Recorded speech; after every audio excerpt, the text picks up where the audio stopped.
Welcome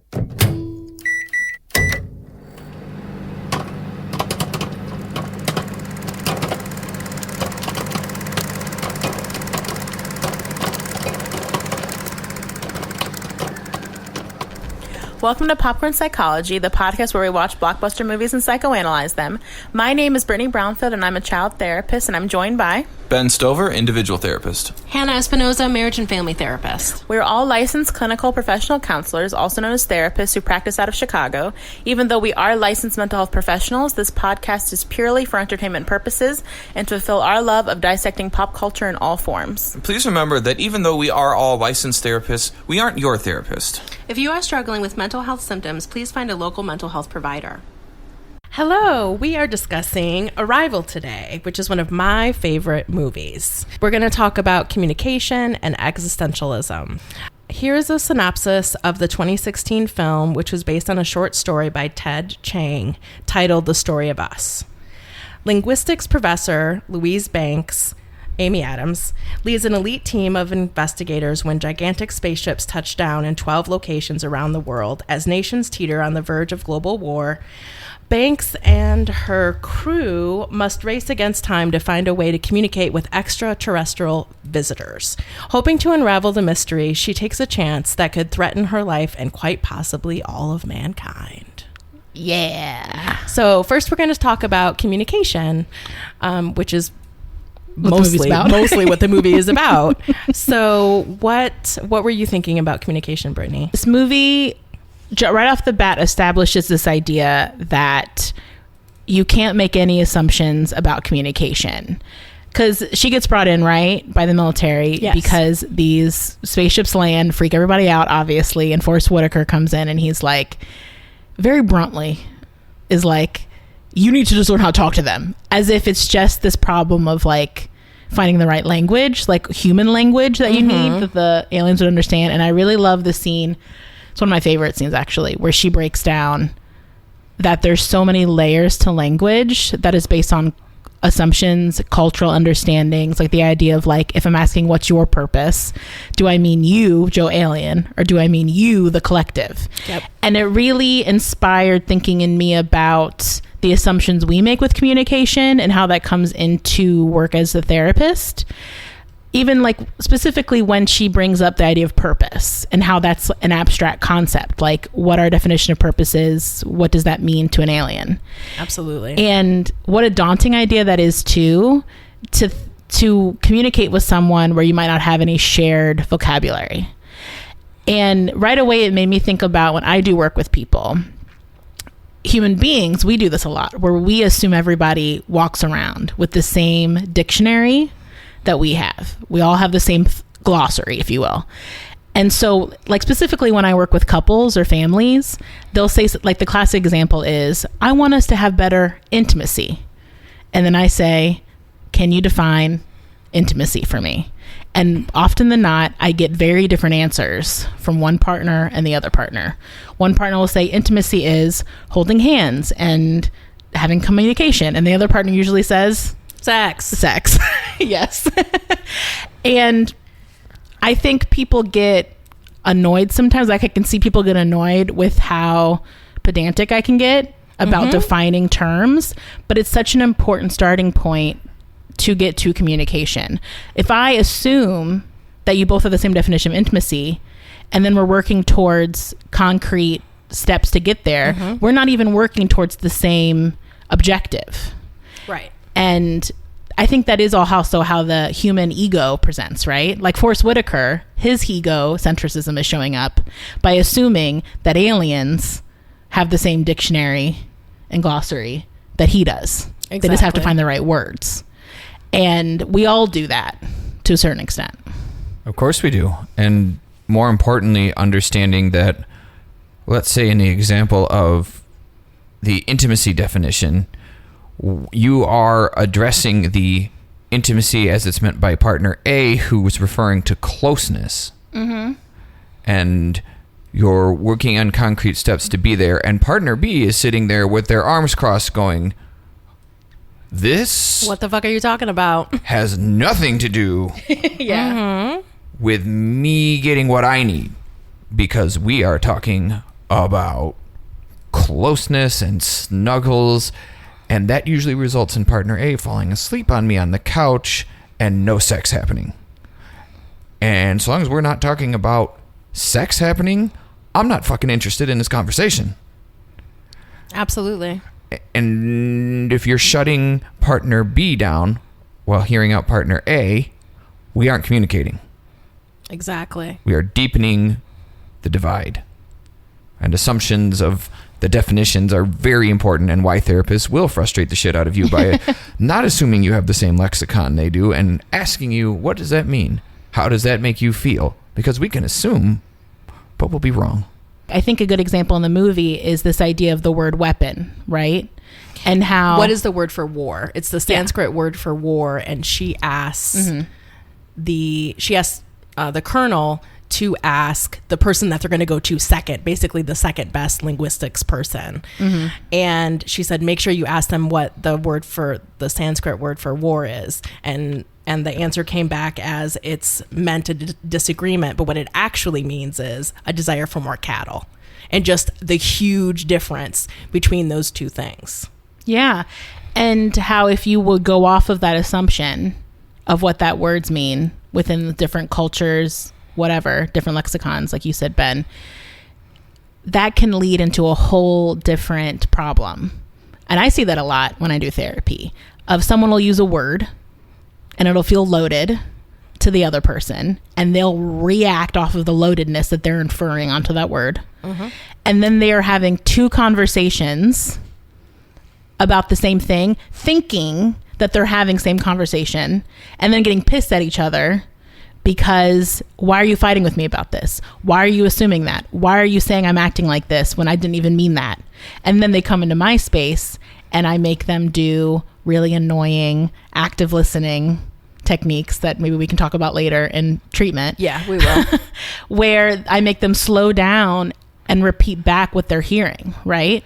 Exactly. And a big part of that is we also hear in a lot of ways what we want to hear.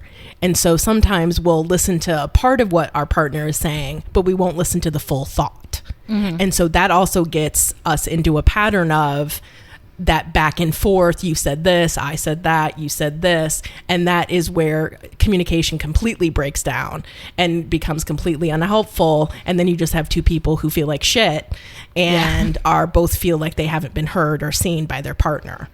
And so, and I feel like communication, I mean, that's what couples therapy is. It's communication. It's helping people with communication. It's almost exclusively what you're doing. Yeah. And that a part of the reason why we ask so many clarifying questions is because your personal experiences and thoughts and feelings is what has a big impact on what words mean to you and what they don't mean to you. So I feel like there's so many times when I'll say to a client, so what does that word mean to you? Yeah. And sometimes they'll be confused, or sometimes they'll be like, what do you mean?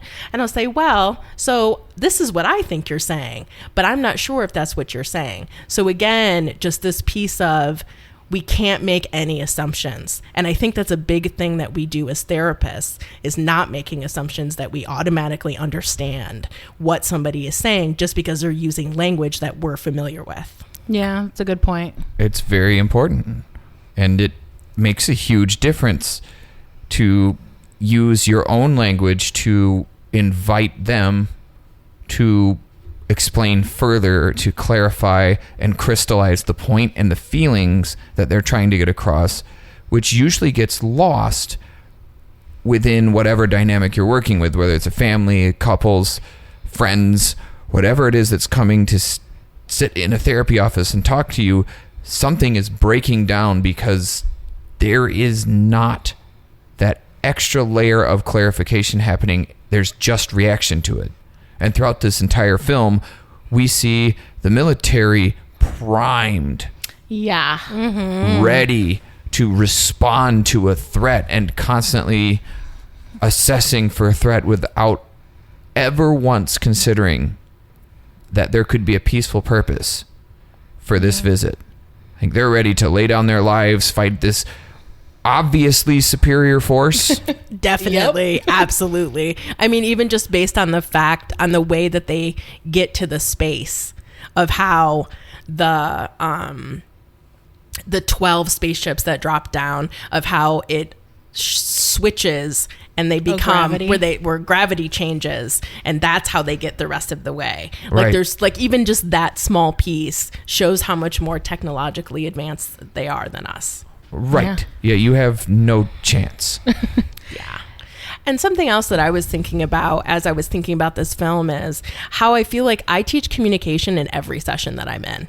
Whether it's communication, helping people communicate effectively with other people and helping them kind of decide like what are they going to say. Like for instance, an example of that is helping a kid figure out how to talk to a parent, helping an employee talk to an employer, helping a couple, one partner of a couple talk to the other, talk to their partner. And so I really feel like that's mostly what I do when I work with people is I help them with some form of communication, whether it's them expressing themselves and helping them just express themselves because they're haven't had good experiences with that in the past, or helping people communicate effectively with others. Or even just helping them understand you can't assume. Yes, exactly. That this person you're talking to knows what you mean. People get really frustrated with communication techniques like dear man or dear woman and things like that because it's so, it breaks things down into such simple things that I think sometimes people even feel like offended. Like, you think I can't communicate without this thingamajig? And yes, I do think that because you can't. That's why you're here. Get it through your fucking head. Yeah. And what people don't understand is how much we struggle with concretism around communication too, and being clear and the clarification part, that we use so much overarching language and we get pissed when people don't know what we mean. Like even the saying like, what's your purpose? That's a wild question really to ask. Absolutely. Because that could mean so many different things, even if they kind of understood the language. You know, and kind of what you were saying too, Ben, reminded me of the scene in the movie when they realized that the Chinese have been using mahjong to communicate with their ship. I would love to be able to see how everybody was communicating with their ships anyway, and how she talks about the influence that putting things in the context of a game would have on how they communicate with each other and how they infer what they're talking about. And when they do the whole, you know, if you think everything, if all you have is a hammer, you see everything being as a nail. And I think how that comes into therapy work is when we work with families or couples where they're already defensive and pissed off and maybe at the contempt territory. And so they will go to the other place where they assume everything their partner is saying is an attack or is to hurt their feelings or is from a very bad faith place. And like you were saying, Ben, like that defensive position that you can be in where you are waiting to be attacked and you're waiting to defend yourself. And I've been in a couple session where one partner will say something very innocuous, something very chill, whatever. Like, you know, I'd like it if you helped with the dishes more. And I watch this look go over their partner's face. And I'll say, what did you just hear them say? And they'll say that they think I'm so stupid I can't even do the dishes. And I go, I hate to say this to you, but that is not what they said. That is not what I heard. Can you trust what I'm saying I heard? And how quickly we jump to what we're worried about or what's already in our mind's eye. So what you were saying, Ben, about the military is so ready to strike in this movie. They're so scared of the threat of these aliens that they want to interpret everything as a threat. Well, that's also their role. Don't forget, it's not, I mean, of course they're scared. Everybody's scared. Yeah. But remembering that the military... They are a hammer. They are most certainly a hammer. They are the only hammer we have. They have been trained to be a hammer. They swore an oath to be a hammer. And much like our fight parts that exist within inside us, once they're activated, they're there to do one thing. And that is the only thing that they do. And that's essentially the, you know, metaphorical role they're playing in this film, recognizing the importance that when you bring a weapon, you then have a weapon as an option. And when things are interpreted through the lens of fear, you're not assessing rationally, you're assessing reactively. And if you have a weapon to use against something that appears a threat, you will use a weapon. So recognizing how important it is in this story to see that the parts of society that are functioning as the weaponized front are constantly assessing everything only through that lens and are struggling to grasp the lens that Luis is trying to pitch of there is more than one way to look at this situation.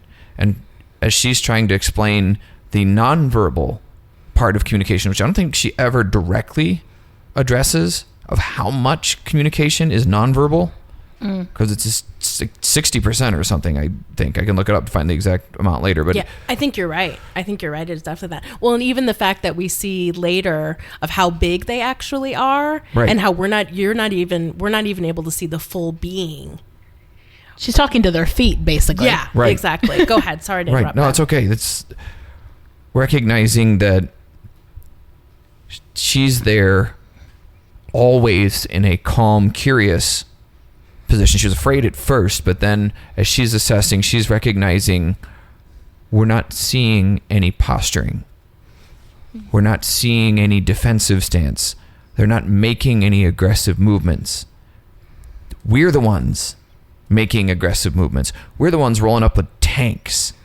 Yeah, we're the ones interpreting everything they're doing. Right. And preparing to strike and threatening. They haven't made a single threatening move. Their body language is not demonstrating threat at this time. We need to not. And that's kind of the importance of recognizing in the old Freudian terms, like the difference between what your id, ego, and superego are for. The id is the desires and biological responses to things where your fight's going to live from. Ego sits in between, and superego would be more thought and hyper-rationalization. And you kind of see the military play that id role. I think Luis sits kind of right in the middle, and the superego is Ian. Because he's not feeling anything. He's just completely thinking and... Yeah, he's in full science mode. Full science all the time. Yeah. Agreed. He's Absolutely. just interested in what's going to happen. He's not emotionally invested in a single thing. Yeah. At least the way I read his character. No, I feel like you're absolutely right. I feel like that's exactly how he plays the role, for sure. But also I think that is the role. Like, I think that is the idea of why they need so many different types of people to help them figure out how to communicate, and why they have to have people who are in different mediums in order to do that. Right, because the colonel and the military as a whole, depending, they kind of used them differently. The colonel is very short, very now or never, do it or don't. He's all id. Yeah. All id. And it seems to me like the writers conceptualized it that way. But looking at those three kind of parts of the human psyche, it's important to recognize which one is dominant when people are having a conflict, because it gets more expansive from there depending on which theoretical orientation you're using, right? If you look at some of the more advanced ones that look at how deep parts go, whether it's IFS or structural dissociation or ego state, it's all different words to describe the same idea that expands upon the Freudian idea of breaking the psyche down into three components, that we have what's called parts of ourselves that are specialized subfunctions that emerge to match whatever the situation is. And it's important to recognize when communicating that which part is online dictates how well someone can accept the communication. If someone's fight part is on and they're doing what Hannah said of when you can see people doing it, they're not listening to the whole thing someone is saying. They're listening for the next threat, and then they're going to launch. Well, guess what the military was doing in this movie? Yeah. Exactly that. Exactly that. Whereas Louise was constantly staying in kind of a neutral spot. She was aware of her fear and aware of their fear and their feelings and trying to stay kind of balanced. And Ian had no awareness of anything. He's just full analyzing. Mm-hmm. He wasn't perceiving any ounce of danger that he was in at all. He was just, this is cool. Happy to be there. Yeah. And we're going to take a break right here. And just want to double check about the cultural differences when we think about communication and what that looks like in our sessions because then we have a whole new context for language.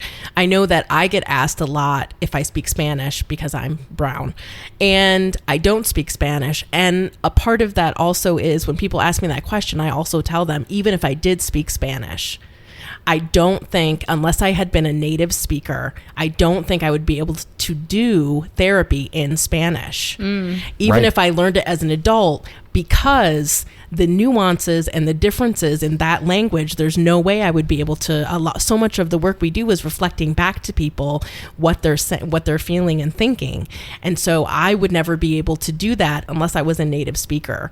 And even then, it could be tricky based on the age of the person that I'm working with, based on even the region that they're from.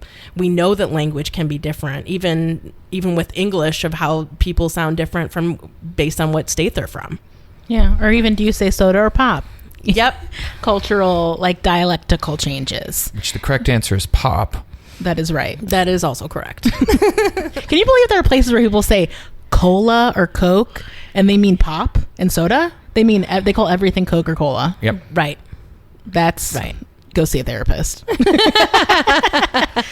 But I think you're bringing up something so important, which is why you've heard us talk about in many episodes how sometimes people will actively seek out a therapist with a shared background because it can be helpful to not have to explain all these different contexts. Like, think about when I was watching this movie, I was just thinking how exhausting when she explains every little part that you have to break down, that one scene, do they even understand what the concept of a question is? Like, that it's asking for a response, it's inquiring.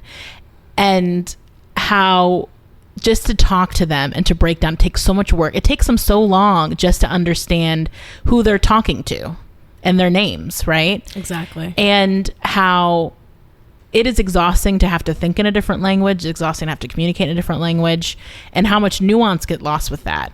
So, and not even just, like you were saying, Hannah, not even just if there's a different language, but also a different cultural, lexicon, right? And how it's a lot of work to have to explain that. And so if you can get that out of the way to do therapy, that's good. Especially in therapy when you talk about such abstract concepts, such emotional concepts that aren't necessarily rooted in a concrete thing that has a definitive term for it. And to get into all that language is so hard. And in this movie, the only reason I think they really get as far as they get is because these aliens are able to go into her mind and reach her there. They're able to surpass written spoken language and have an understanding telepathically. And that's why this speeds up so much. And then she's able to connect with them and, view time all differently and stuff. But we unfortunately cannot do that yet in modern world, where I can't hook myself up to a client and be able to infer what's going on for Why them. are you so deficient?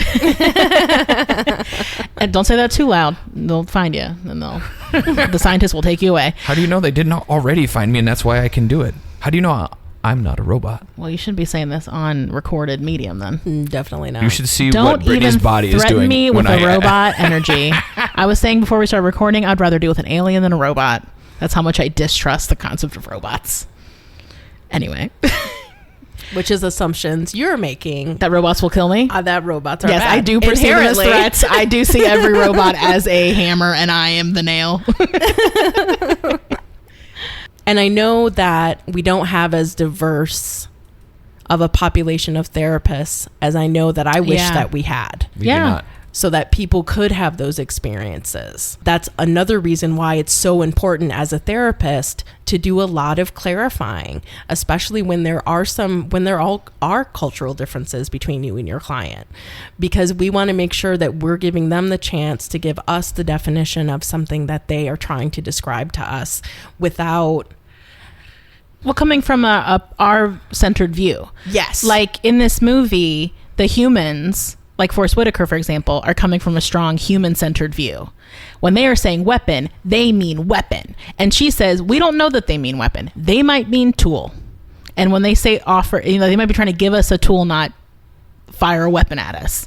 And I think that's a great example too, because I've worked in different settings and I've worked with diverse populations. And I'm white. And so one thing you have to learn to do to be culturally competent, especially if you are part of arguably the oppressive party, like white people are, that you're not coming from a white-centered view into therapy as well. And assuming when someone brings something up about their family or the way their family's structured or the fact that they believe, which is something you've brought up, Ben, in previous episodes when we've talked about ghosts and stuff, like when people talk about communing with spirits, that we're not coming from a white Anglo-Saxon centric viewpoint of that means that your family has no boundaries, or that like you all live in the same house together. What the hell's that about? You know what I mean? Or like, why are you so close to your parents? Or yeah. And like, why do you talk to your ancestors? And things like that. And assuming that the white point of view is the correct point of view, and that what they're talking about is unhealthy in some way or inappropriate, and that they might have another way of meaning what they're saying. When they talk about family, for example, when they talk about family in the white culture I'm familiar with, your family is usually your nuclear family, that thing. Other cultures, it could be your grandparents that live in the home with you, or like aunts and uncles and stuff like that. And so it's good to be aware of not assuming, like the word of the day in this episode, yes, that your viewpoint is the correct one, or that even when I say like, how's your family, even me assuming what they would define as family, if they're from like a markedly different cultural background than me. It's very important to understand how vital a role that plays. You can't communicate with someone if you can't allow them space to share their reality with you. And it's challenging in therapy to own the differences between your culture and someone else's and create space in your head for what people are saying to mean different things. It's why diversity classes are important, because we often get trained as therapists, most of us in life, when we're just starting to break out of our own egocentric viewpoints of the world, where, well, the way I see things is X, Y, and Z. And that's not the only way to see things. And as you get into a therapy session with someone, it gets really important that you can respectfully create that space, but also not make it laborious for the client to share their reality with you, that you don't need to explore every aspect. You just need to be on the same page enough that you're picking up the major emotional themes. And I think too many times people get stuck in the investigative side of things where they want to fully understand what everything means. And you can't. Hakana, you're talking about not speaking Spanish. And even if you did, Mexican Spanish might be different than Peruvian Spanish. There will be different contexts and different references and different cultural relevance points that would use the dialect differently. Yes. And that's true of every language. In the United States, it's true.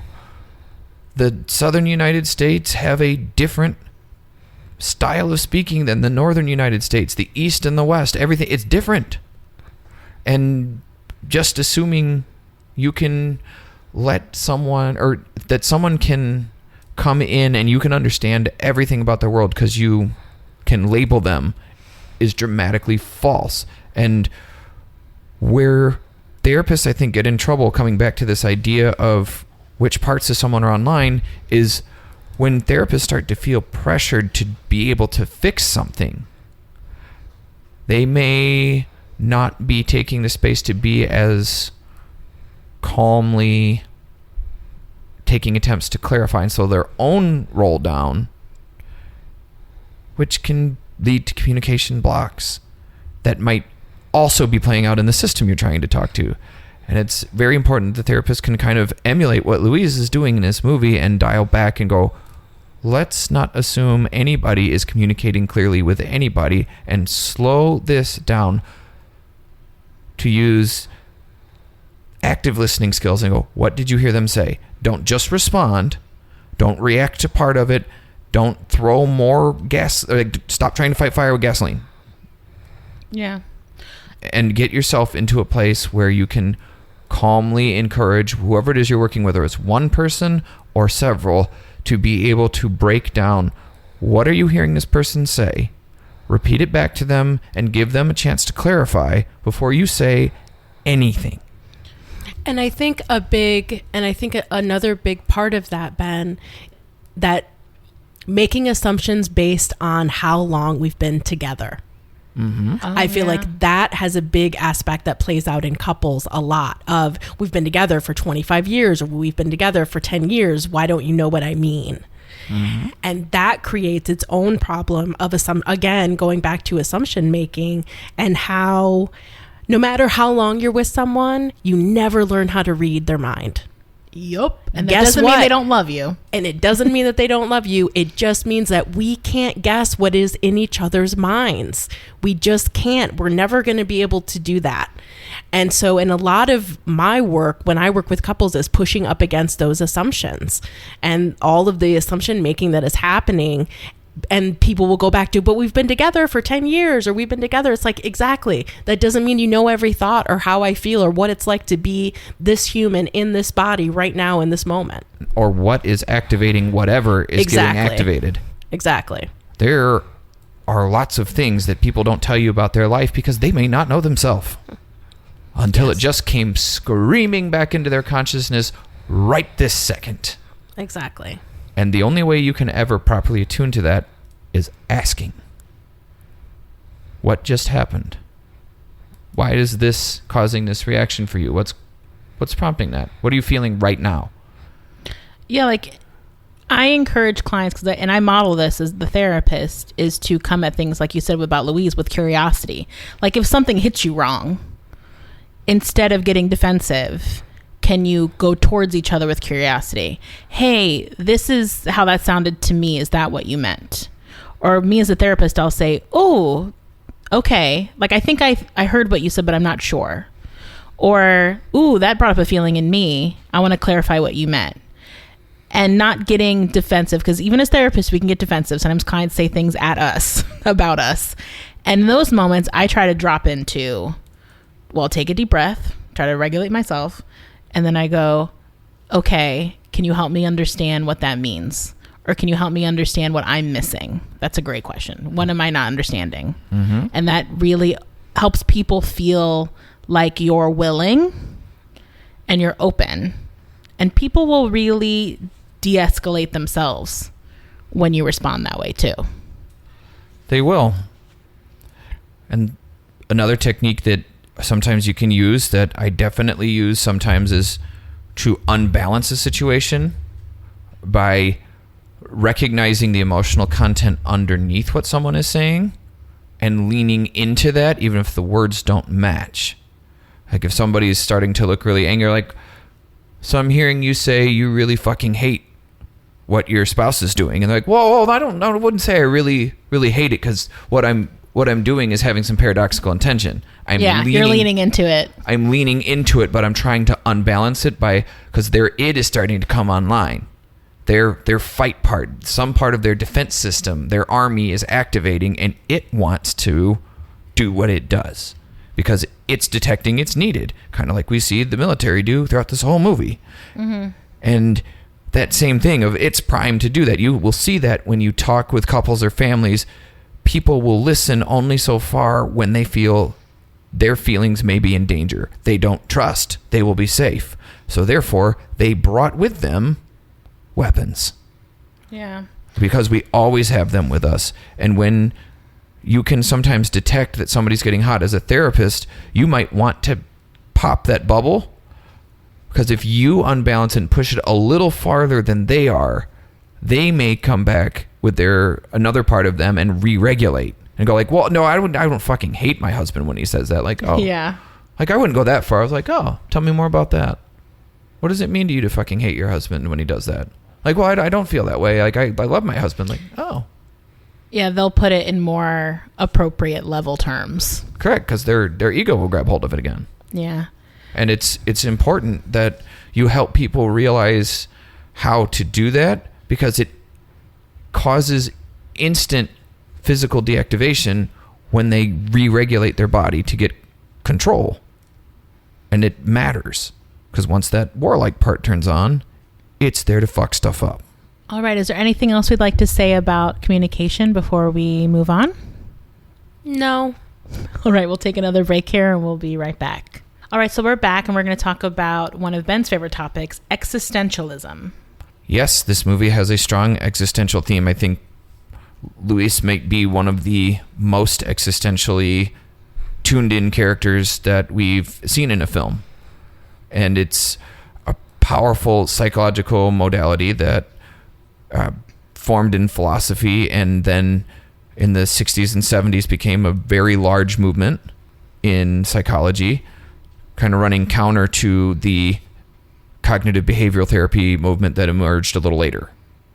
And I think why I feel so drawn to it is because existential psychology and philosophy are focused on the truths that we all have base level fears just from being alive. That we are all afraid of death. Big, scary number one, because our prime directive is to stay alive. So we're afraid, naturally, of everything that makes us closer to death. This is just logical, right? Yes. We are all afraid of being out of control. We are afraid of being alone, because humans are not solitary creatures. We are pack animals, and predators tend to pick off who? In the Prey? wild. Weaklings? Stragglers, Oh. outsiders, those. Oh, the ones that don't fit in to the group. Right. So we fear being cast out. We fear the unknown. We fear what we can't control. At the root of all fear is loss of control, because that makes you closer to death. So if you can understand that there are a great many things about being alive that are fucking scary because they make you closer to dead, we also have to come to grips with there's a great deal of things that no matter what we do, we can't control. Mm-hmm. And unfortunately, big scary number one is at the top of that list. Being alive does not in any way guarantee you're going to continue being alive past this moment. And that's a lot. And that gets to be more as people have more people that depend on them, more people that they're responsible for. And it creates intense fear and desire to control things past a point that is rational in human beings. When people start dealing with existential level fears, they get strongly reactive. When someone thinks someone's going to leave them, what kind of bonkers shit do they do? Yeah, people will act in ways where later they feel embarrassed or they were like, that's so out of character for me. Like people, like I always tell people when I'm working with someone who's dealt with grief, you know, that you might act in a way that is very antithetical to yourself. You might act in a way that's very unpredictable to yourself. You're emotionally, you'll be all over the place. And it's because when we lose things or where there's the threat of losing something, it is that existential freak out that we have. And we can really bebop all over the place internally during that process. We can. And it can happen during times when you're facing death of a loved one or pet. It can happen when the most common existential crisis we get culturally familiar with here in the United States is the midlife crisis. you are realizing half your life is over. You are not young anymore. And sometimes people struggle to accept that, and they try to cling to youth that they've already lost. Like, bro, you are balding. Your hair is gray. You are 52 years old. But I just bought this Corvette, and it is a convertible. And I'm going to pick up chicks. Yeah, and I might get an earring. It's like, sir, you are married for the past 27 years, and these chicks you are thinking about are your daughter's age. Ugh. But where the existential work becomes important with people is helping them accept the things they cannot control or change and stop trying to fight against them, because you are fighting something that cannot be fought. There is no person alive who has ever won against Father Time. We will all die. There is no changing that. None of us want to die tomorrow. Mm-hmm. But and you will get older. There's no way to stop that. Yeah. we all just got 5 seconds older right now. Yeah. Yay. And Hannah, what's one of my favorite quotes from a movie? Cosmo, one day you're going to die. That's from Moonstruck, which we still haven't done on this podcast. I'm going to write it down. Right, but what existential psychology wants to do, the main goal of it really is helping people understand that if you fight against those things, you will act outside of yourself. You'll act in ways that aren't appropriate to your situation, and you'll struggle to fit into reality, and you'll be perpetually anxious because your fight modes and your defense systems will be active against things which you have no chance of winning against. Kind of like this movie is a giant metaphor for. Your military is going to shoot their tank shells at a ship from outer space. You think they haven't thought about that, bro? Yeah. They don't have tanks or weapons in their world. That your magical shells that are ineffective against earthbound things will just puncture a hole right in their ship because you want it to? Because I'm trained in this and I can use it. That does not make it an effective solution, sir. Recognizing the amount of irrational control we try to place on these things, like people who don't trust their partner that think they're getting more control over things by tracking their phone. I just need the password to your phone. I just need to, oh God, modern technology. You need to turn your location on. Mm-hmm. And I need to be able to, this is how we make trust, is me being able to surveil you. Which is incorrect.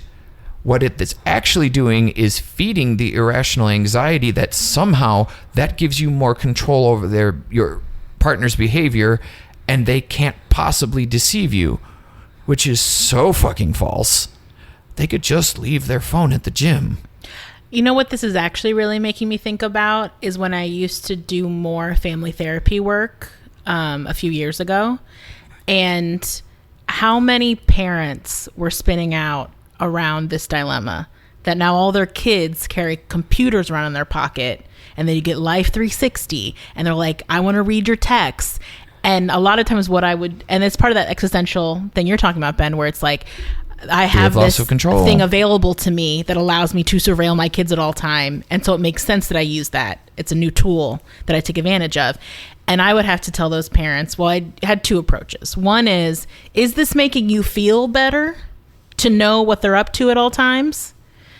And then trying to make an analog equivalent of that.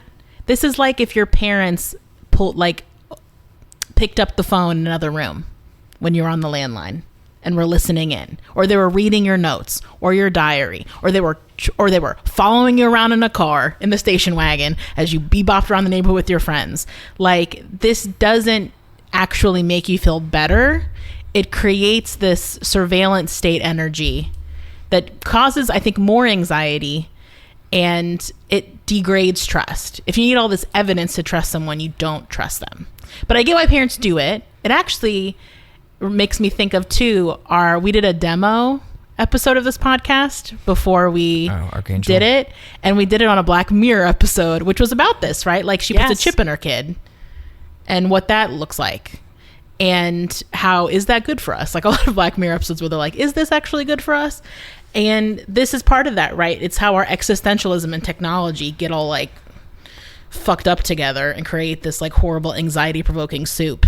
Right. And so how it works as an overarching theme when you hear me talk about it, especially if you see me, because I will talk about it, is, and we will be confronting it because it's brain breaking and life changing, but it's really fucking hard and it takes quite a while.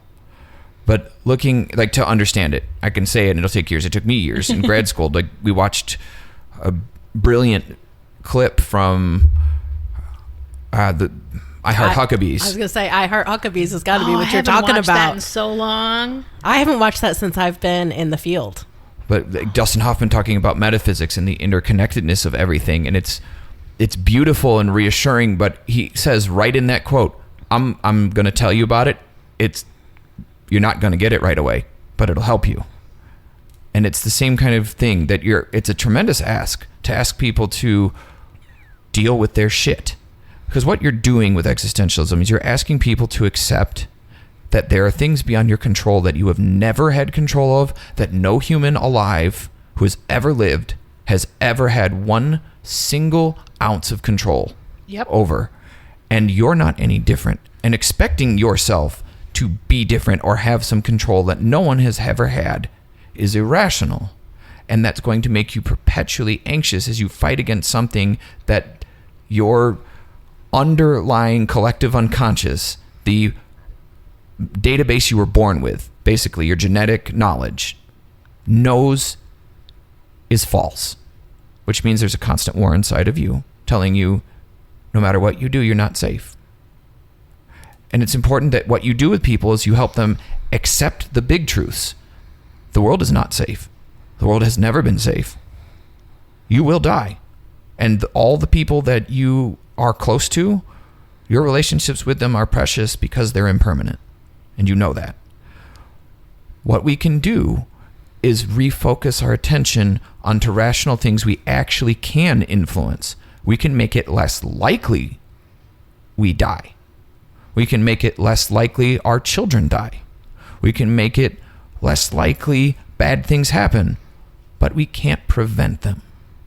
But we really like to live in a fantasy that we can. We do, because then we're in control. Yep. And that's where Louise as a character is so powerful, and why the movie punches the way it does is because we get to see that she's going to have a child. And her child is going to die young. And there's nothing she can do. And she finds acceptance of this because she sits in that ego thing that's in between the rational and the emotional. And she gains this existential idea that life has never begun or stopped. Time has never begun or stopped. It just is. And if once she embraces that idea, she stops fighting against the things that she can't control, and she embraces every moment that she has. And there's beauty in that. And there's an opportunity to live without regret. And as I was thinking about this movie hit me hard. I was kind of pissed off for a little while. My parts got pretty talkative. Because seeing kids die in movies is hard for anybody that's a parent. And seeing as I have 2 kids, watching that was not the easiest experience for me. But watching this had me thinking about, I also own a dog. And I will outlive that dog. Yeah. And I love that dog. And she loves me. But I am choosing to have this dog knowing I will have to go through the pain of losing her. And that I get no say in when that is. I hope she makes it to 17 years old and dies happy in her sleep. But I'll be a young man still. Yep. Not quite at the age that I'll be needing a Corvette and a new wife, but understand close. Closer than I'd You'll care be to admit. eyeballing. You'll be walking real slow past those car dealerships like, Yeah. Yeah, hair's getting a little thin on top a little bit in some places, so we're getting close. But recognizing the power you see in Louise is, except she knows this fate. She sees it. And when she does, she chooses to have the child anyway, to have the marriage that she knows is going to fail, and to follow through with these experiences and live every single moment of it, embracing each emotion as it comes without trying to control it. And you see a peace on her that Ian can't have. Yeah. Ian struggles to get in control of it. Seems to be the subtext. He can't rationalize with it. There is no winning. There's no getting in control. And she knows this. And we see the difference in what happens to their mental state. And it's, of course, an idealized version, because she's had some kind of divine intervention to reach it, to be this enlightened person.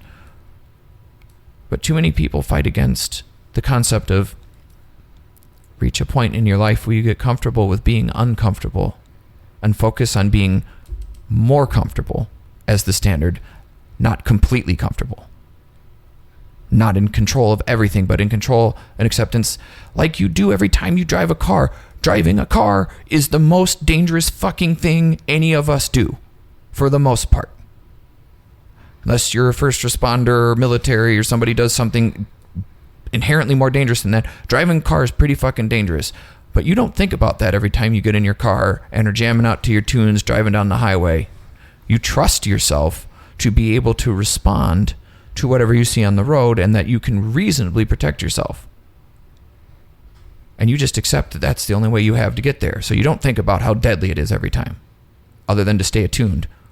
But the truth is, you could fucking die on your way to anywhere, anytime you get in that car. And you have no control. If somebody hops a median, does something you don't expect, the 1 second your attention is broken, or just rear ends you out of nowhere, you could die.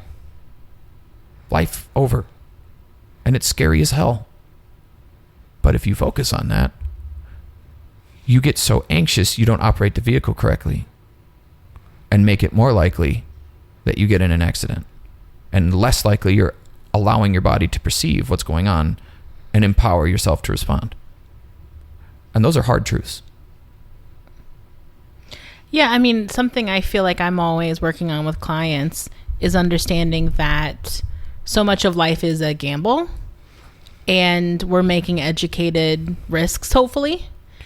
And that, because I think also there's a lot that could be arguably toxic about this. And I think part of it too is when things don't work out or go wrong, we make that reverse engineering of this idea, right? Which is, I must have done something wrong. Something's wrong with me. I should be able to control it. And if it's not working out, it's because I'm fucking up. And this is where this really eats us too. This lie we're all buying and selling, which is that if I'm doing the right stuff, if I'm smart enough, if I'm dedicated enough, especially in American culture, where you see this idea that if you're meditating and you're doing ice plunge baths in the morning and you're walking outside and regulating getting your vitamin D, you know what I mean? Like, people will have, if you just follow these regiments, then nothing bad will ever happen to you. You'll never get old. You'll never be lonely. You'll always have sex and you'll never die. There is this, when I hear Elon Musk and guys like him talking, I'm like, you really think that you'll never die? You think you're going to outrun and outsmart death, and you ain't. And nope. That's going to be rough stuff, buddy. Maybe it'll freeze your head like Walt Disney. I don't know. But this, it eats people up, right? So when things don't work out, when they just have bad luck, bad circumstances, and then they come to therapy and they're like, what am I doing wrong? What's wrong with me? And then I have to do more of this work you've been talking about, Ben, which is, have you done what's in your control? Have you been trying? Have you been doing this? Have you been listening to your values and your sense of self and your authentic self? And if you are doing everything that you legit have control over, and sometimes I have to help people understand what's actually in their control and what's not, because we also love to pretend like things are in our control that aren't. Most definitely. And then if you're doing that, we have to practice sitting in the discomfort of uncertainty, and that sometimes things just don't work out. And we can be typically okay. It can still be painful. We still get our heart broken. Things can still go wrong. We'll go through grief. and we can work through it. We might be forever changed, but we can still find a version of life that still has value and beauty and worth, right? And it just, all this stuff, like, I love existentialism too, because it asks us to expand our minds, and I like the idea of committing to the chaos in a way. And letting go. A lot of it's also like letting go of what we can't control. It's like banging your head against a wall. And people also get stuck doing that. I have to just make that work. If I can just make that work, if I can get that person to respond, if I can have a kid or have that body, then everything will fall into place. And people will stay stuck at that wall forever, their whole life. And is that the quality of life that they want to live? Because where you can pull an existentialism into therapeutic work is helping people find their values and their meaning. What is meaningful to you? And is your day-to-day behavior connected to your values? Something I like to do to people, does feel like I'm doing it to them, is do something called a values questionnaire. And one part of it is you're asked to rate your ideal values. So prioritize them, I think, from like 1 to 10. It'll be like family, work, physical health, recreation, stuff like that. And then, and this is where it gets you, is you flip it over and it's like, okay, now think about the last 2 weeks and how you spent your time. And now I want you to prioritize your values, your real values, based on how you spent your time. And that people will come back and they'll be like, fuck.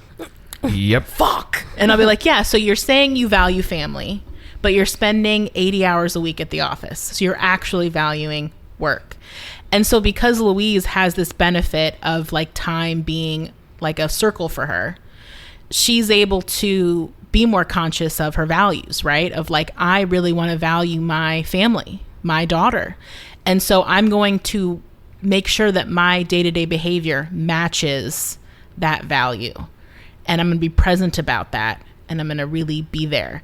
And we don't do that enough societally. I'm sure I don't. I'm sure if I do this to myself, I would have to have a hard look at the mirror and be like, well, shit, you know?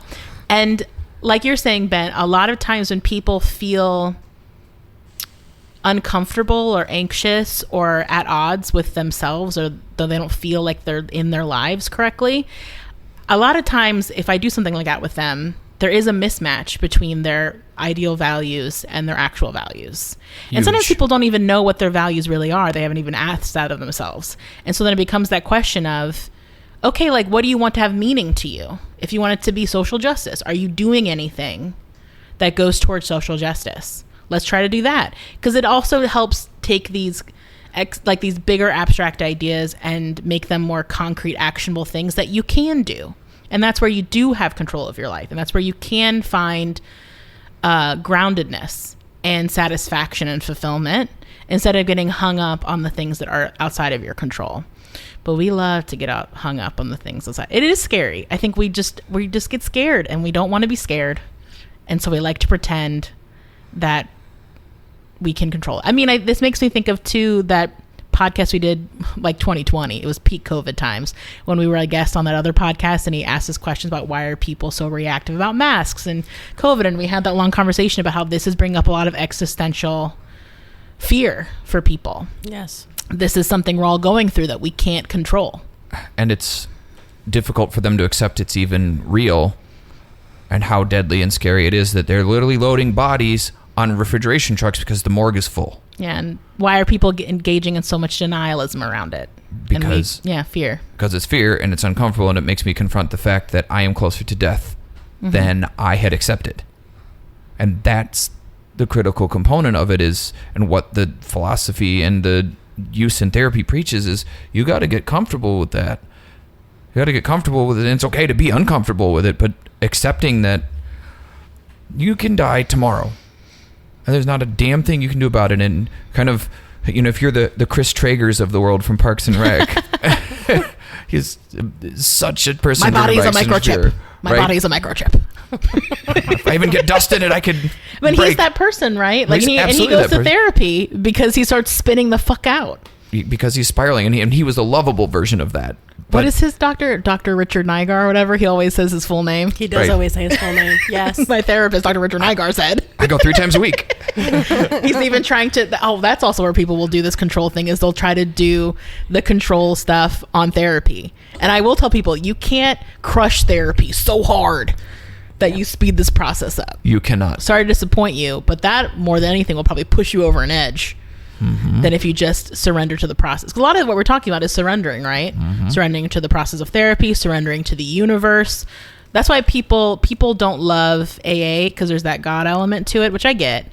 And the point, though, of it is you're supposed to humble yourself before something bigger than yourself and accept that existential idea of you're not of control. There's something bigger than you. Your addiction's bigger than you. Check your ego. You can't control it like you think you can. And continuing to do so will make it worse. Yeah. You can't just go to a bar and think you can be fine. And have a drink. You cannot have one drink. You cannot. It has not worked. The alcohol affects you differently, or the substance, and you can't just have one. You can't. And it's tremendously difficult to accept.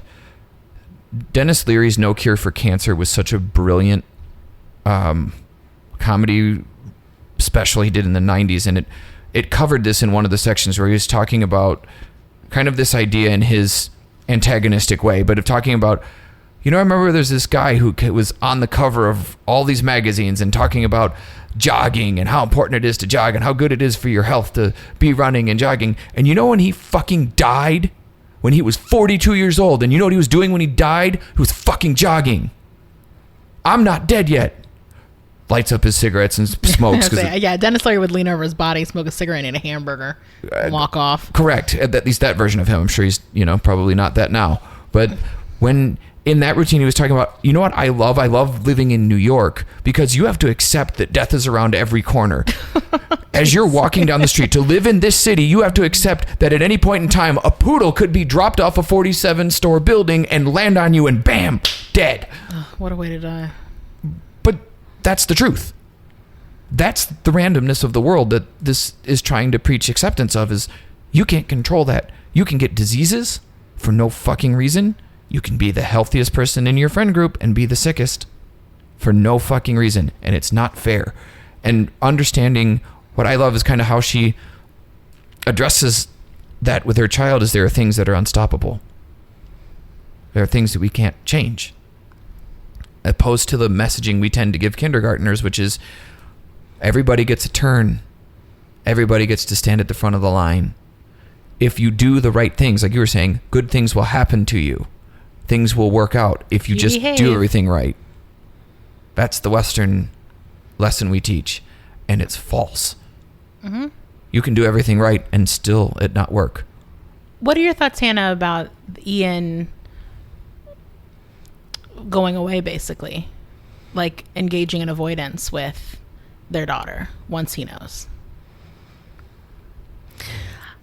I think that his reaction makes sense in terms of that immediate first reaction that you might have, but that what I think really breaks my heart is when Hannah, the daughter, says, "Oh yeah, he looks at me different. Mm-hmm. It doesn't feel the same to be around daddy anymore." Mm-hmm. And how he isn't able to look at it with calm curiosity the way that Louise has. And maybe a part of that is because she, again, had that divine intervention, and that's a part of why she has a better understanding. But I feel like with Ian, his response, he's not able to accept that there isn't anything that he can do. And that there isn't, and that it was still made sense to have a child anyway, in order to have the experience of being parents, but also in a lot of ways it feels like for Louise, all of the different, because of the experience that she has, mm-hmm. that I don't know that she could ever not have that child after essentially experiencing being a mother, but then also experiencing grief at the same time. Mm-hmm. So again, that's a little bit of the movie magic of the film. But I feel like with Ian, him leaving is really him not being able to accept what's going on and what's going to happen to his daughter. Yeah. And also too, it's a good case for a flexible mind and a rigid mind. You know, I think Yes. when I work with people who identify as pragmatic, and they usually identify as such, they tell me who they are. People who are very logical. Yes. Even though no one is only logical. And when I work with people who are more pragmatic, maybe more scientific minded, like Ian, they can really struggle with this idea of radical acceptance, this idea of letting go, this idea of sitting in uncertainty. There is a lot of fear there, which I think is ironic because they're hiding behind sometimes hyper pragmatism as an emotional response to their existential dread, angst, fear. Of course, if he limits his contact with her, he won't be as close so that when she goes, it won't hurt as bad. But the regret he will feel later Will punish him for eternity. he will haunt him. For Truly. not taking the time that he could have taken, knowing that the time is limited. Yeah, it's this also the thing of life where, which we've talked about before with Midwesternism, is this idea that we only can feel the good things and we can avoid the bad things. And so much of life and this existential acceptance is that in order to feel really beautiful, profound things, we have to be open to feeling hard things, things that hurt. And like you're saying, Ben, like, why do people keep getting pets? Because there's the positivity, a love, a comfort, all these benefits to having a pet that outweighs the disadvantage, the negatives of losing them one day. The grief of that. That's why people, when they lose a pet, they'll go get another pet, even if it really hurts them. And because I think there's some of that we can acknowledge that the pain is worth it. The juice is worth the squeeze. You know what I mean? Mm-hmm. And Every day without a dog is worse than a day with a dog. And that, I think that's what Louise accepts, right? Yes. Is that the beauty and the benefits of experiencing our child, period, is worth the pain and sadness and grief of losing her early. And my assumption is that Ian couldn't get there mentally, which is awful. And yeah, that will haunt him forever. But on that perky note, we'll take a break here and be right back with treatment. All right, so whose life are we saving in this movie, guys? Luis doesn't need saving. No, Luis has the ability to see everything like that. I would love to talk to her as a therapist just to pick that brain. Absolutely. I mean, I think she should be a therapist. She comes at it like a therapist. Like, the way we've been describing her is therapy-esque. Like, absolutely, being the middleman between the military and the aliens. Her able to approach things with curiosity and flexibility. Expanding her mind. Being flexible. Like, these are all traits. Being empathetic are all traits that therapists ideally have. And I guess I'll go because I'm about to launch on it. Is looking at, for her, even though she's kind of gotten this, I'm going to explain what I think metaphorically has happened, which is she's essentially gotten work through a logotherapy lens, which has gotten kind of co-opted by a great many other things, as logotherapy is now, I don't know, 90 years old, getting close to 100. It was created by Viktor Frankl, who was a psychiatrist from Germany in the 30s, and he went to Auschwitz, and he survived. And even though we all learned about the Holocaust, I don't think processing the numbers that of 6 million people that went to those concentration camps, only hundreds of thousands survived. And that's stunning odds against survival. Tragic horribleness happened. But what he realized through his experience and writes about is that the people that survived, the people that didn't give up, were the ones that held on to the things that brought meaning to their life and held on to those things. Like, he kept being the doctor.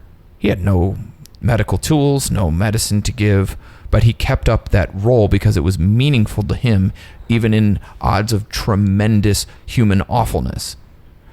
And that kept him going enough that he survived. And he saw other people do the same, like people that would make stone soup. They kept being the cook, or became the cook, or people that became the cobbler even with leaves. They made shoes for people, even if they could only make one pair a week. They did something. And later from that experience, starting to digest other philosophy and learning that suffering and pain are inextricable components of the human experience. They are part of being alive. Pain teaches us what to not do or what to keep doing because it hurts to lose. And we need them. And people, especially this, as we are all three Midwesterners from different corners of the Midwest that have collided here, is this Midwestern idea that everything's fine. Mm-hmm. And that to be accepted, I must be fine, or I am not accepted, and no one will talk to me because I'll tell them the truth, and they're not here for that. Like, oop, nope. Hear my mom calling me, gotta go. And understanding that what Louise is demonstrating masterfully by Amy Adams is a peace with that I cannot avoid the suffering. I cannot have the experience without also having the pain. But if I don't have the experience, I don't have a reason to be. And I must have a reason to be. And I accept that. It comes with that. And I'm going to make the most out of my suffering. And I'm going to make meaning of it. And then it's kind of heavily implied that she's, through her pain, has found an after. And one of the things that I think part of the existentialism and logotherapy would work on with people is understanding you don't know the version of you that exists as an after yet. Yeah. But it will emerge if it has to. But it won't be without the pain. You can't not have it. But what the meaning of life comes from is what we do with the pain that we've encountered and how we make meaning of it. Mothers Against Drunk Driving is one of the, I think the example given in his book, Man's Search for Meaning, that a mother lost a child to a drunk driver and created an entire campaign that got shit done. It got the BAC lowered from 1 to 0.08 that led to significant changes in legislation and work, and none of that was ever going to bring back her child. But she also found meaning and connection and the ability to be seen and heard and connected to other people who had similar loss, so she didn't feel so alone and not so powerless. And she took her pain and turned it into something to try to do something better. And I think when we look at Louise, to me, I interpreted the scene about where they asked her really specifically if she was pregnant before she got on that ship. That to me, it was the undertext that the cost of her communing with these aliens was that her child would contract this disease. Oh. To me, that was she's like a Christ-like figure, so that her sacrifice is going to be necessary. And I think that, it's just my interpretation, I don't know if it's right, but that's the way it struck to me, that there was some purpose in that being said right in that second, with then flashbacks of the child coming up not long after. There was some implication that the impact of her doing this and saving the human race was the cost, and she was accepting it. And she's making peace with the amount of suffering that she's going through by saving humanity that she will never meet 3,000 years from now. It doesn't matter how we find that contextualization, but when we can do something with our pain that makes us feel like we can go on with some reason to be going on, instead of what many parents, myself included, struggle with is, I don't know what I would do if I lost my child. My life would cease to exist. But that's the truth of it, is it's just this version. I don't want that version, but I don't get a choice. And that's a lot. But it's true. but our prime directive to survive will keep you going. And you will, through pain, if you can, embrace that suffering and face your losses, make something of them, and it will create a healthier post-loss version of you, no matter what that loss is. And that's what Viktor Frankl's book is all about, of accepting that. And that's what I think Louise went through in this story, is finding a way to make peace and meaning of the suffering she has learned through connecting that time is a circle. There's always been pain. There will always be pain. There will always be death. But I can do something to affect the world being a better place through my pain. And that's powerful. Hannah, you want to go? Sure. So I really thought about working with Ian and Louise. And the way that I thought about working with them was after the fact that Ian couldn't be with Louise anymore based on the decision that she made, which is what we're assuming happened. Yeah. Which I think is a pretty accurate assumption. And so a part of what I wanted to talk about is how important it is as parents to still have good communication, even if you aren't still with the other partner. And how important it can be to still engage in couples therapy in order to help support co-parenting together. And it's also a way where they can do that with each other and not in front of the children. You can, like, family therapy is still something you can do even when the two partners aren't together. And couples therapy is something you can still do even though you're not going to be together, because we still have to communicate with each other and we still have to engage with each other. And even though people say, oh, I only have to deal with them for 10 more years or 5 more years. No, you have to deal with that person for the rest of your life in some context, because you have children together, and the way it goes, kids outlive their parents. That's the hope. That's the expectation that we all have. And ideally, you'll both be in the kid's life forever. And exactly. At their wedding or their graduations, When they have kids, when grandkids get involved, like all that stuff. or whatever they do.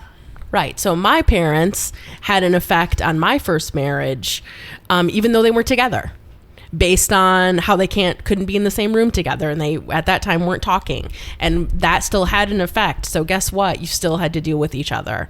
And I can't help but think about how important it would have been for Louise and Ian to be able to communicate more effectively about what was happening, not only to help support them both expressing thoughts and feelings about what was going to happen to their daughter, but also so they can communicate what they want the rest of their daughter's life to look like together. Yeah. Which is vital, because that daughter is going to need both of you. Her relationship is with an attachment. Her primary attachments are to both of you, even if you're no longer attached to each other. Exactly. And so really wanting to make sure that I help support communication between these two people. And a part of the way I would do that is by using couples dialogue, which is something I believe I have referred to in the past, but haven't really discussed further than saying couples dialogue. And a part of that is because it's something that has to be taught. It isn't necessarily something that I can just tell you how to do it on the podcast and then you can just do it. Because let me tell you what, we're talking about communication in this episode today. Even when I communicate it very clearly and directly, people still go home and do it wrong. Oh, God. And every time they do it wrong.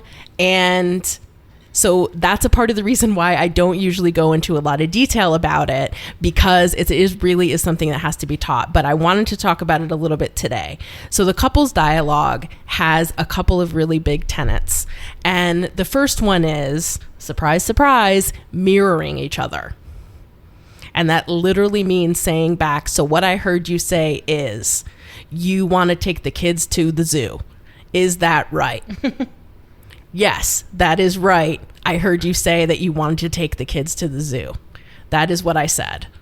So that's just the first step.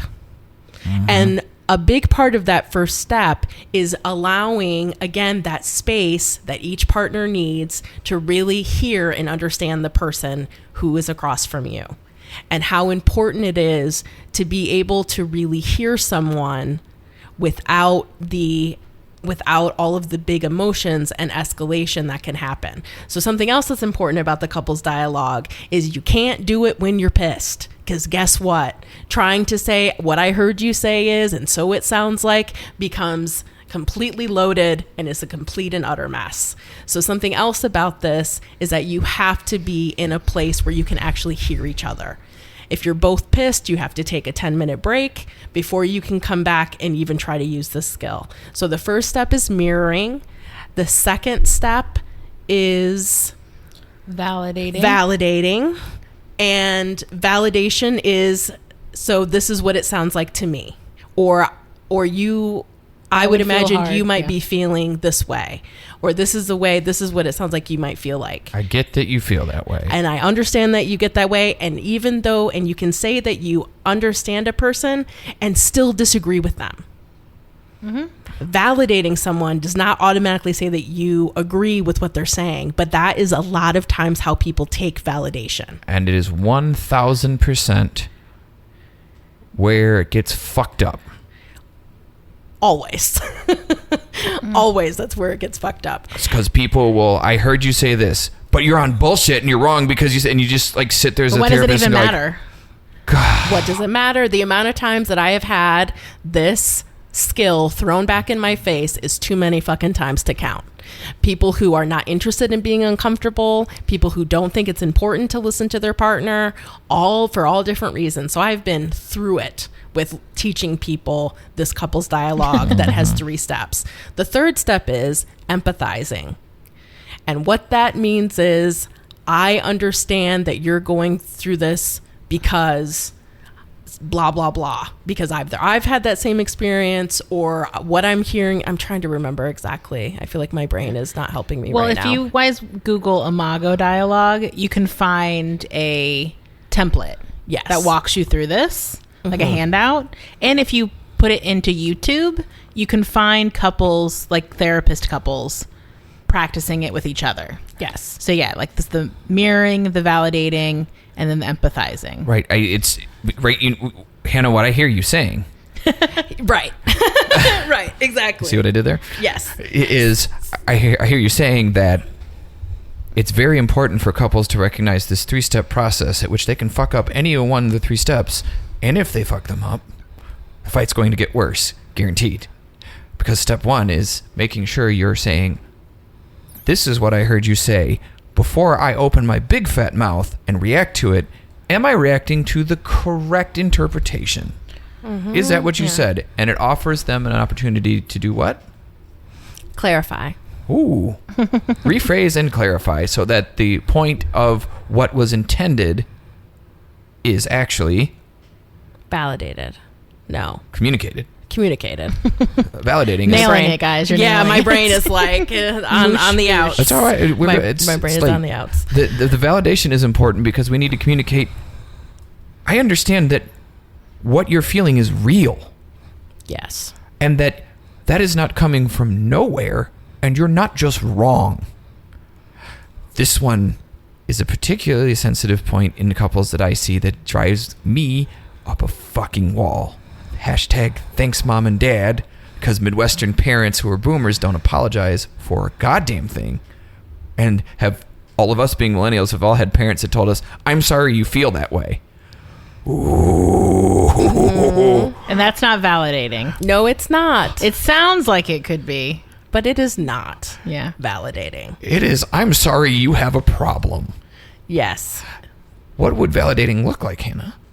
Validating would look like, I understand that. I've had a time when that happened to me. It can be frustrating to walk in and see a mess like that. Exactly. How one? The other two are empathy. This is where it gets tricky, right? It's like, yeah. The validating is like, I get that you feel that. Exactly. So validation is very much just saying, I understand that. I understand that this is what you're feeling, and that's what you're communicating to me. And it's real for you. And it's real and it's valid. And then the empathizing is that's the only part in Imago that, from what I understand, where you take a mild leap and you're like, it sounds like you feel, and then you make a judgment about, like, you infer. And then you also ask for clarification. Like, it sounds like that would make you feel really angry, or like I can, and making a leap, an empathetic leap, and then you allow them opportunities to say, like, does that sound right? Am I understanding you? Exactly. Because I definitely, that part, people will make that leap, and then they have to be okay with the other person saying no. Yep. You have to be okay with the other person saying, no, that's actually not how I was feeling. The empathizing, usually the way that it goes is you have to pick 3 feelings that you think that your partner is feeling. Now, most of the time, they've already said how they're feeling. Yeah. In one way or another. So again, that's why taking that leap actually shouldn't be that big of a leap. Because most of the time, if you're doing active listening and mirroring back what they're saying, which is indicating that you're understanding what they're saying, is that you are, I just lost my train of thought. It just went you are right out the window. You are tuned in to the conversation. Exactly. Exactly. You are into the conversation. Yeah. So I did this too. yeah. Yep. Mm-hmm. So And Hannah's going to stab me. I'm very in tune to that. So that's what couples dialogue is. I would suggest that you look it up, but also just know that the thing that we need most as humans is to be seen and heard. And that's really what we need. Yeah. And as much as the couples dialogue takes time to go through, it's not a 5-minute conversation. Oh God, no, it's not. It's like 4 sessions at least. Exactly. It takes some time to get through all of the stages. And what it really helps show is how important listening to your partner is, understanding what your partner is going through, and also being able to identify feelings that they might be feeling to help them feel seen and heard. And so that's what I would want to do with Ian and Louise. Mm-hmm. Yeah. And I think the only follow-up I want to give to that is the way I've kind of boiled this down from Hannah's Imago book really helped me a lot with couples therapy back when we all worked in the same practice so long ago, is like learning this and going, why the fuck don't we just start with this? Always. An active listening technique. 100% of the time, why is this not? Because anything else of, why are we here? Well, this fucking asshole cheated on me, or that she did blah, blah, blah, or she's always bitching, or we never, and you will go nowhere relitigating fights. But what is very important to understand, and I don't think Louise got it, I think this is like a kind of a flaw for her, is that I think she thought telling him would enlighten him the same way she's been enlightened, while ignoring that she had a spiritual awakening, that a divine encounter, basically, a celestial encounter, if you will. Absolutely. That Her brain's different now. her brain's different, and his can never be the same, and it's not going to be the same for him, even if he can think about it. It doesn't work that way. Yeah. And what hurt people want to know, there are 2 things, and one of them she could not communicate to him. And I think that's why he left. There are 2 things hurt people want to know. One, what hurts me is understood. Thing 2, what's hurting me will stop hurting me. That's it. And that's the point of that couples dialogue. Mm-hmm. You must hear them so that they feel like they're communicating the right thing. You must validate them so that you understand that it is real, and whatever you did actually impacted them, regardless of what your fucking opinion of is. That is irrelevant. Well, requires a lot of ego death to do this kind of active listening. Sure does. It does. Check your ego at the door. That's what I love about Imago dialogue. It makes people have to really swallow it. Which they need to. And thing 3 is that your feelings are something that I can perceive and understand and connect to, which allows me to enable the caring parts of me that care for you to turn back on, so I stop fucking hurting you in a way that you'll be convinced by. So we meet condition 1 and condition 2, which makes Imago brilliant. Absolutely. And just to clarify for everyone, when Ben is explaining this, he's not explaining this to me. He's explaining this to everyone else, because we all know that we hear, as we've been talking about all fucking episode, is that we all hear things differently. And sometimes I'll say something a certain way, but sometimes you might hear it better through the way that Ben says it. So he's not explaining this to me. He's explaining this for everyone. Yeah. And I just want to point that out. I appreciate that. Brittany, are you But I ready don't like to hear Ben for your talk. treatment? Just joking. Are you the one that wrote that review? You bet your ass. I'm just hooking up iPhones. I'm stealing people's iPhones and writing in their Apple Podcast reviews. So I'm going to go a different angle, because I happen to just randomly work with a few people that are in cancer remission. And so we're doing a lot of processing now that they feel safe, processing back. And so what I want to talk about is the perspective of when you've gone through something like that, how support systems around you engage with you. And how for Louise's daughter, Hannah, and I assume Louise can do this for her because Louise has reached this existential radical acceptance place, but Ian couldn't get there, is how when someone we love becomes sick, whatever that means, mentally sick, physically sick, how we sometimes, as the person who loves them, have a really hard time getting out of our own way and being actual support for them that is helpful. I think the thing that I hear a lot from people that I work with or that I know who's gone through something hard like that is how they will pull away sometimes from their loved ones because their loved ones are getting so caught up in how sad they are that the person is sick, that they are not intentionally, I can give people the benefit of the doubt, prioritizing their sadness and their grief and their distress over how they're showing up for the person who's actually sick. And how a lot of times people will tell me, I am resentful that when I was going through the hardest time of my life, I couldn't go to my mom because she'd get so upset about what was going on with me that I'd end up comforting her. And how if you really want to show up in a supportive way for someone in your life who's struggling, you need to check your emotional stuff before you are with them. So, and we see this with Ian, right? Like, yes. He can't get out of his own way to show up for his daughter.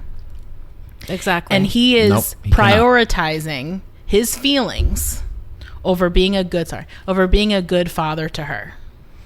And people don't necessarily go that extreme with it where you like totally ostracize your kid or your loved one, but they'll do the other versions, right? Which is micromanaging them, being all over them, doing a lot of reassurance seeking, calling them a lot, crying all over them. All these things that make the person who actually needs care pull away, not feel supported, and like I said, like actually feel like they have to take care of the emotional well-being while they're sick of these people in their lives, and almost feel like they have to apologize for what they're putting the people in their life through. So they can't even sick. Yeah, so they can't even focus on their own healing.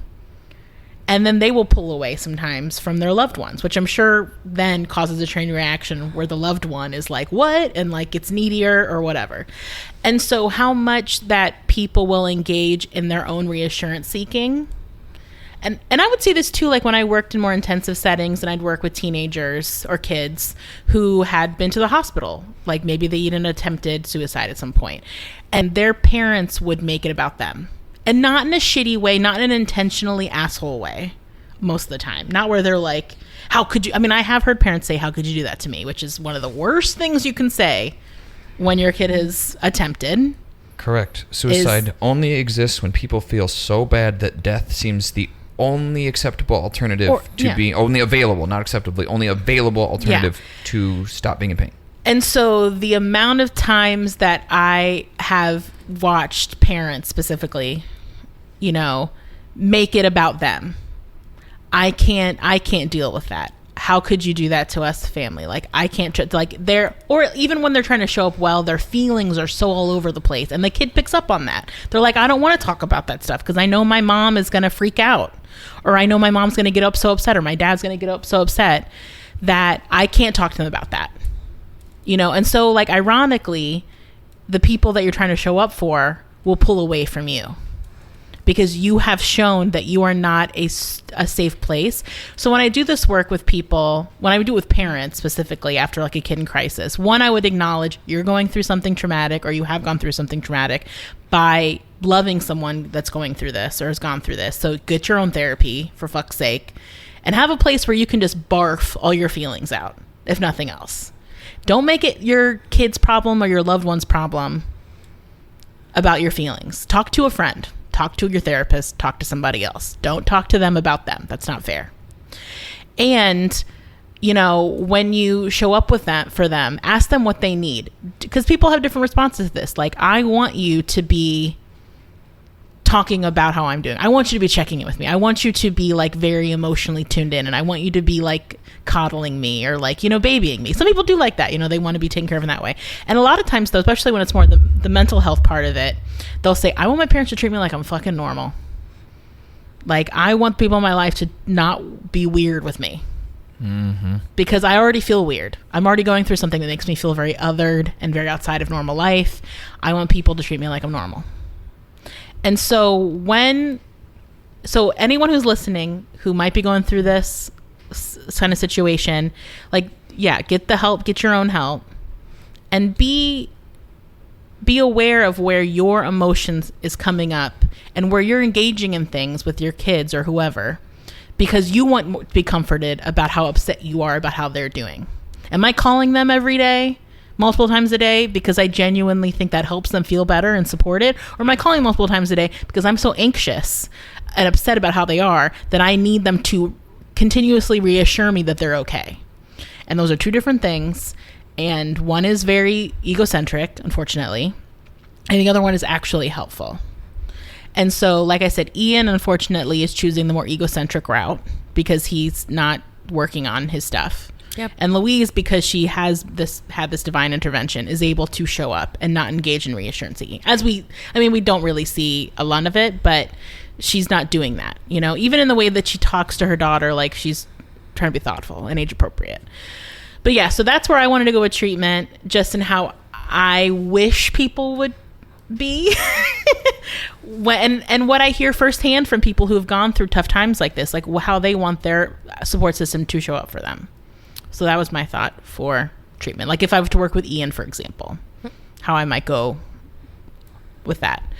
So we will take one last break here and be back for final thoughts. I feel like, Hannah, you should go last because this is one of your favorite movies. Yep. Do you want to go, Ben, or do you want me to go? Maybe we'll do a sandwich. I'll go. Go for it. So I've only seen this movie, I think, 3 times. Which, if I like a movie, that's not a lot of times for me to have watched a movie. I'm the kind of person, Hannah is as well. Ben, I think you're like this too, actually. We're all people that if we like a movie, we'll watch it. We'll burn the tape, basically. 100 times. I don't know.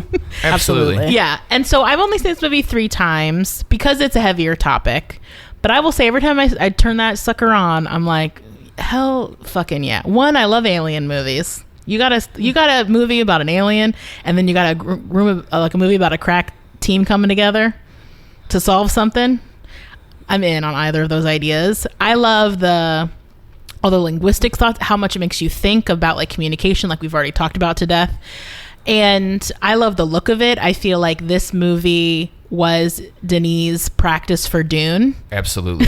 Like you can see Dune. Yes. And like specifically Dune. The planet that Paul Atreides is from on screen.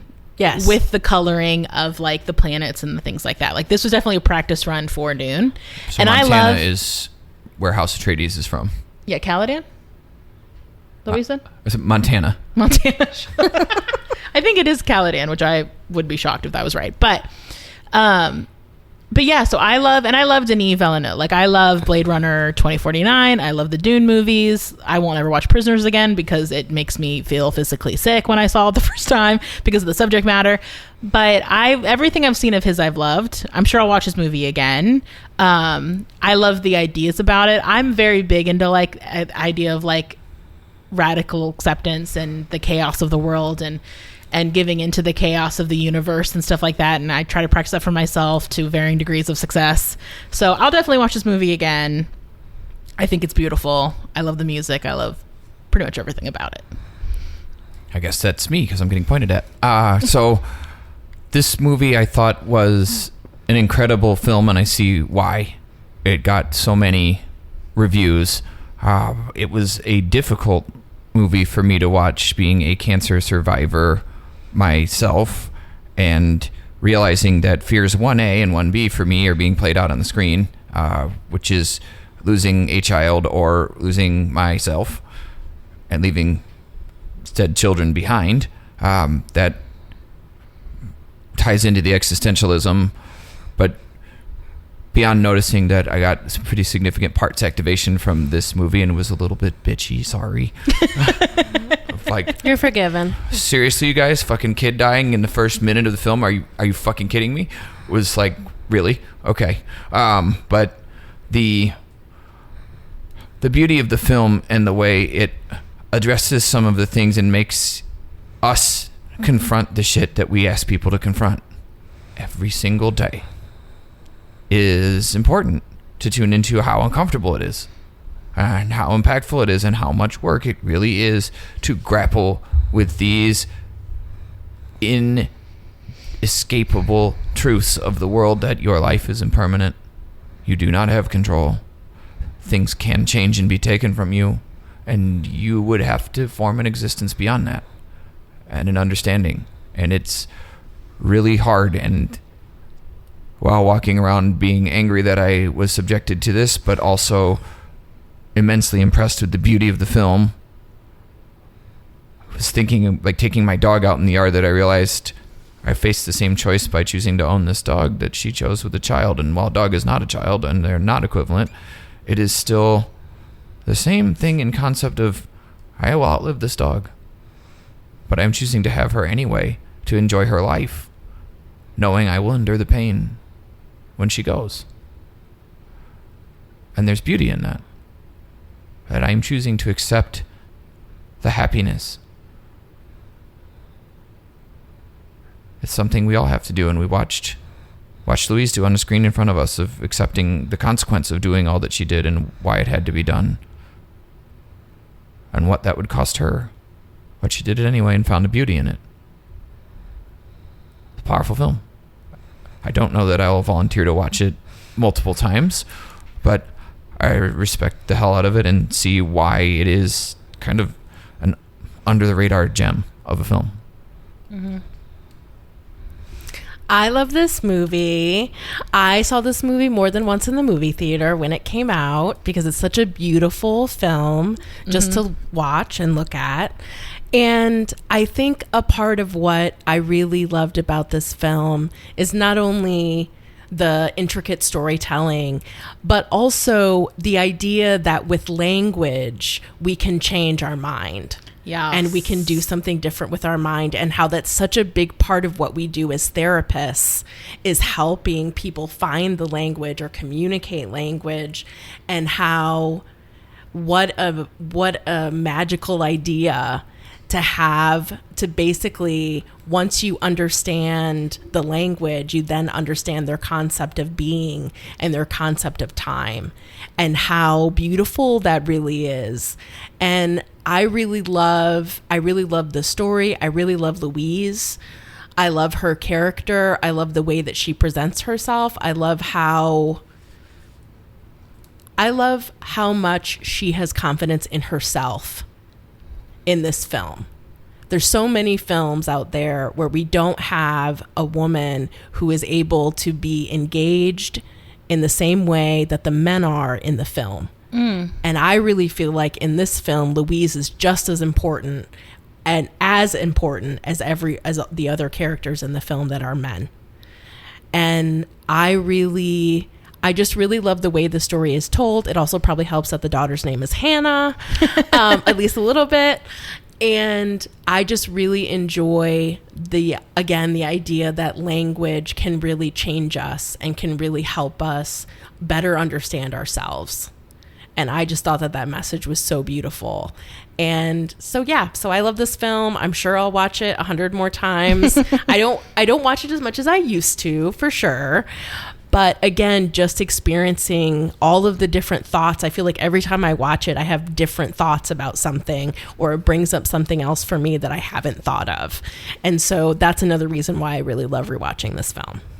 And it is beautiful to watch a female character retain her femininity and solve the issue while not having to take on a masculine role or identity or solve things in the way that the men do or the way that the men say. She uses her own power, her own viewpoint, and fiercely holds it through the whole film. Mm-hmm. And she's not hypersexualized. She's also not demeaned. Like, even when she's questioned in the movie, it's more from like a legitimate, like, militant, like, I don't know if I can trust that, and not like, you women with your feelings and your corniness.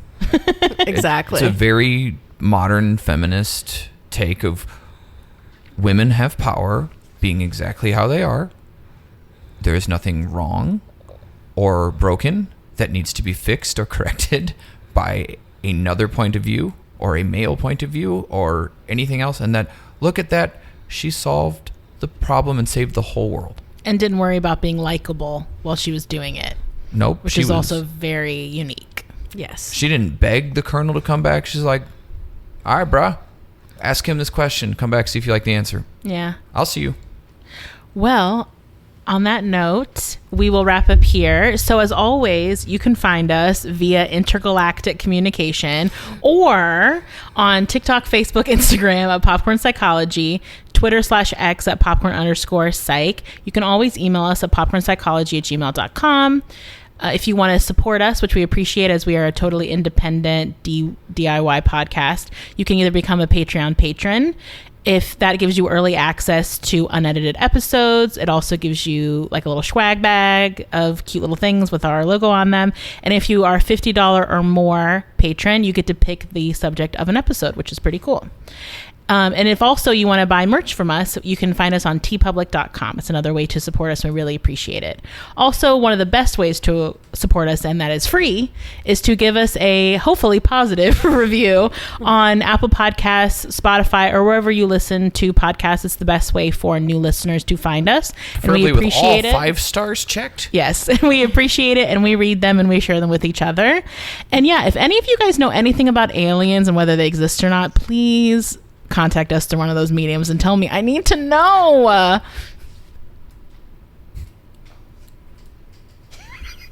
Brittany really wants to believe.